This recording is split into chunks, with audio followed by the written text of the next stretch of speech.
बात हो रही थी अनुकरणात्मक विधि की।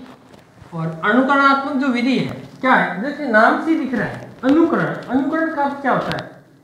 नकल करना। अनुकरण का अर्थ होता है किसी के पीछे पीछे चलना, अर्थात क्या करना? नकल करना। क्या कराएगी?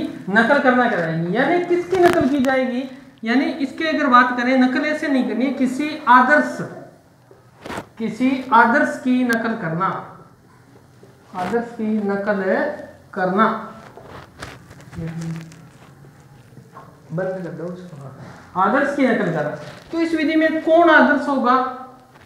यह आदर्श होता क्या है? तो देखो इसमें जो आदर्श होगा वो अध्यापक होगा। किसकी नकल की जाएगी? किसका अनुकरण किया जाएगा? आदर्श का। और आदर्श कौन होता है? अध्यापक होता है। ठीक है।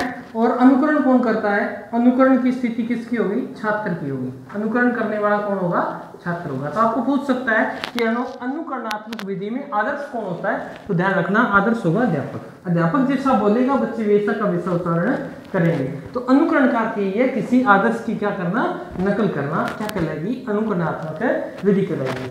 ठीक है। तो ये विधि कौन सी क्लास के लिए उपयोगी है? तो ध्यान रखना, ये विधि पूर्व प्राथमिक स्तर के लिए बहुत उपयोगी है।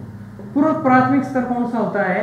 1 से 5 तक की क्लासें पूर्व प्राथमिक स्तर, या उससे अगर और पूर्व प्राथमिक की बात करें तो छोटी जो क्लासें होती हैं जिनमें बालक का क्या करना है? अपने को लेखन सुधारना है एक तो, और एक क्या करना सुधारना है? आपको उच्चारण सुधारना है। उसके लिए इस मेथड का प्रयोग किया जाता है, लिखाई और बोलना सुधारना होता है। इसमें क्या होता है? अध्यापक की लाइन बोलता है, बालक उसका अनुकरण करते हैं। अध्यापक एक विवरण बोलता है जैसे कै, तो अध्यापक पीछे बोलेंगे, बच्चे बोलेंगे कै। अध्यापक बोलेगा ए, बच्चे भी बोलेंगे ए। एप्पल, एप्पल ऐसे बोलेंगे, यानी अनुकरण करेंगे। तो इसमें लिखना भी सीख जाएगा। तो अगर बात करें, अगर ये विधि प्राथमिक स्तर के लिए भी उपयोगी है और माध्यमिक स्तर पर भी उपयोगी है। कैसे उपयोगी है? पूर्व प्राथमिक स्तर पे तो ध्यान रखना लेखन और उच्चारण करने के लिए उपयोगी है, परंतु अगर बात करें माध्यमिक स्तर या उच्च माध्यमिक स्तर पर, उच्च माध्यमिक स्तर पर, तो यहाँ पर कैसे उपयोगी है? यहाँ पर ये विधि रचना के लिए उपयोगी है। रचना का आकार निबंध लिखने के लिए विधि बहुत ही उपयोगी है। यानी आपने किसी चीज को देखा वैसे का वैसा आपको निबंध, मैंने बोल के सुना दिया, आपको एक निबंध सुनाया, फिर आपको लिखने के लिए कहा जाएगा आप वैसे का वैसा अनुकरण करोगे। तो यानी दोनों, ये पूर्व प्राथमिक विधि ज्यादा उपयोगी है और माध्यमिक स्तर पर सिर्फ रचना या निबंध लिखने के लिए इस विधि का प्रयोग किया जाता है, परंतु किया जाता है दोनों जगह इसका प्रयोग किया जाता है। अगर बात करें अनुकरण के, तो अनुकरण के 3 प्रकार हैं। अगर बात करें अनुकरण की, तो अनुकरण के 3 प्रकार होते हैं। ठीक है। तो अनुकरण के 3 प्रकार होते हैं। एक का नाम होता है लेखन अनुकरण। ठीक है। 2 नंबर की बात करें, 2 नंबर होता है उच्चारण अनुकरण। और 3 नंबर की बात करें तो 3 नंबर होता है रचना अनुकरण। आपको पूछ सकता है अनुकरण के कितने प्रकार है? तो अनुकरण के 3 प्रकार है। ठीक है। लेखन अनुकरण कौन सा होता है? लेखन अनुकरण आपने बहुत किए हैं, परंतु आपको थोड़ा सा याद करवाना जरूरी है। आपने किए हैं, आपको याद भी होगा, आप सभी समझदार हो। तो ये जो लेखन अनुकरण होता है इसको 2 प्रकार कर देते हैं आगे जाकर। लेखन अनुकरण कितने प्रकार का है? 2। नंबर 1 की बात करें तो एक होता है रूपरेखा अनुकरण। कौन सा अनुकरण है? रूपरेखा अनुकरण। ठीक है। और दूसरा होता है स्वतंत्र अनुकरण। समझ में आ गई? आपको पूछेगा अनुकरण कितने प्रकार के? 3 प्रकार के। एक कौन सा? लेखन, एक उच्चारण और एक रचना अनुकरण। अब ये दोनों तो प्राथमिक स्तर पे हैं और ये माध्यमिक स्तर पे है, ये तो अपने को पता है। तो ये ध्यान रखना, लेखन अनुकरण कितने प्रकार का है? दो प्रकार का होता है। कौन सा? रूपरेखा और स्वतंत्र। रूपरेखा में क्या होता है?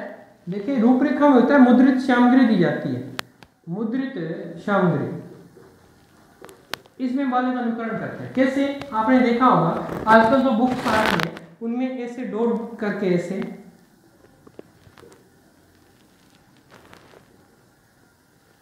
जैसे ऐसे लिखा होता है, और बालक को जो डॉट होते हैं इन पे क्या करनी होती है? लाइन लगानी होती है ऐसे।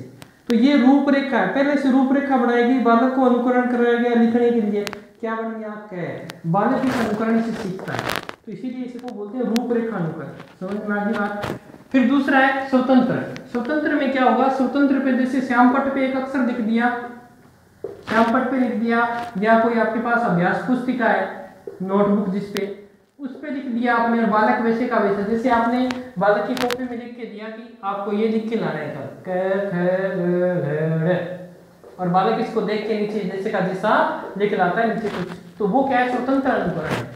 तो समझ में आ गई, रूपरेखा अनुकरण, दृश्य सामग्री होगी, स्वतंत्र अनुकरण आपके मन में जो आया आपने लिख दिया, बालक वैसे का वैसा उतार के ला रहे हैं, आपका क्या कहलाएगा, स्वतंत्र अनुकरण। उच्चारण अनुकरण,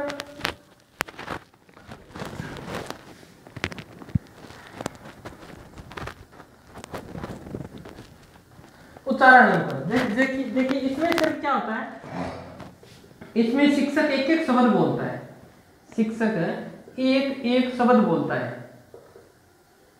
ठीक है, और बालक उसका क्या करते हैं, अनुकरण करते हैं। जैसे अध्यापक एक शब्द बोलेगा, बच्चे वैसे का वैसा लिख देंगे, ठीक है। परंतु अगर इसकी बात करें, ये अनुकरण इंग्लिश की जो ग्रामर होती है वो सीखने के लिए सबसे ज्यादा यूज किया जाता है, ठीक है। कैसे, जैसे PUT क्या हो गया, पुट, पुट्टी बोलते हैं इसको, और BUT अब क्या बोलेंगे, बट। देखिए यहाँ पर जो यू था वो किसकी आवाज दे रहा था, ऊ की, पर यहाँ पर जो यू है वो किसकी आवाज दे रहा है, ए की। तो बालकों को ये मेथड सिखाने के लिए बालक इसको बुट्टी बोलेगा, क्यों कि यहाँ पे सेम शब्द है, सेम आवाज है, इसलिए इस अनुकरण का प्रयोग किया जाता है, उच्चारण अनुकरण का। जैसे अपने हिंदी के अंदर बात करें तो हिंदी में जैसे करम, गरम, चरम, ऐसे शब्द एक जैसी ध्वनि वाले, हिंदी में तो अपने शब्द हैं, उनका अपना उच्चारण है।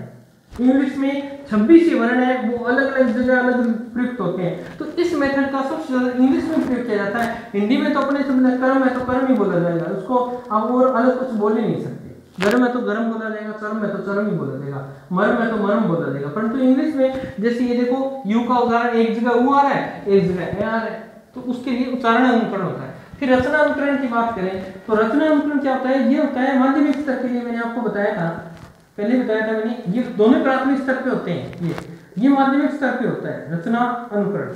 माध्यमिक स्तर पे क्या होता है, छात्रों को रचना यानी निबंध लिखने के लिए दिया जाता है। इस मेथड से छात्रों को निबंध लिखने के लिए दिया जाता है। जैसे अगर बात करें, अध्यापक ने आपको होली का लेख तैयार करवा दिया, आपको होली का करवा दिया या महात्मा गांधी का करवा दिया, ठीक है, आपको उसमें कुछ क्या करना है, सुधार करके आपको इस होली के लेख को तो किस में बदलना है, दीपावली में बदलना है, और महात्मा गांधी के लेख को किस में बदलना है, भगत सिंह के लेख में बदलना है। तो यानी है तो सेम ही पैटर्न, रचना तो एक जैसी है, परंतु उसमें कुछ तथ्यों को क्या कर दिया जाए, बदल दिया जाए, तो वो क्या कहलाएगी, रचना अनुकरण। और ऐसा ये बालक नहीं कर सकता क्योंकि उनका बौद्धिक विकास पूर्ण नहीं होता, इसलिए और माध्यमिक स्तर के बालकों का बौद्धिक विकास हो चुका होता है, इसलिए वो दोनों में समान चीजें देख लेंगे कि होली कब मनाई जाती है, दीपावली कब मनाई जाती है, महात्मा गांधी के पिता का नाम क्या था, भगत सिंह के पिता का नाम क्या था, उनका जन्म कब हुआ था, इनका बाकी चीजें तो सेम ही है, इन्होंने आजादी दिलाई थी सेम पैटर्न पे। तो यानी ये जो होता है ये माध्यमिक स्तर पर उपयोगी होता है। अगर बात करें अनुकरण की, ठीक है,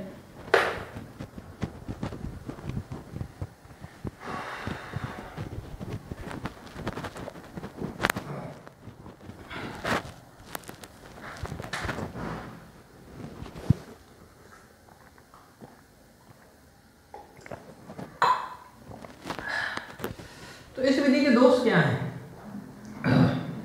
अनुकरण विधि के दोष क्या हो सकते हैं। तो अनुकरण विधि के जो दोष है वो तो आप ही देख लो, इससे बालक में नकल करने की प्रवृत्ति बढ़ जाएगी, नकल करने की प्रवृत्ति आएगी कि नहीं आएगी, वो हर चीज का क्या करने लग जाएगा, अनुकरण करने लग जाएगा, उसमें कौन सी प्रवृत्ति बढ़ जाएगी, नकल करने की, हर चीज में नकल मारने लग जाएगा। तो ऐसा नहीं हो सकता, तो नकल करने की प्रवृत्ति उसमें विकसित हो जाती है, नंबर एक। 2 नंबर की बात करें तो ये मनोवैज्ञानिक नहीं है, ये क्या नहीं है, ये मनोवैज्ञानिक नहीं है, ठीक है।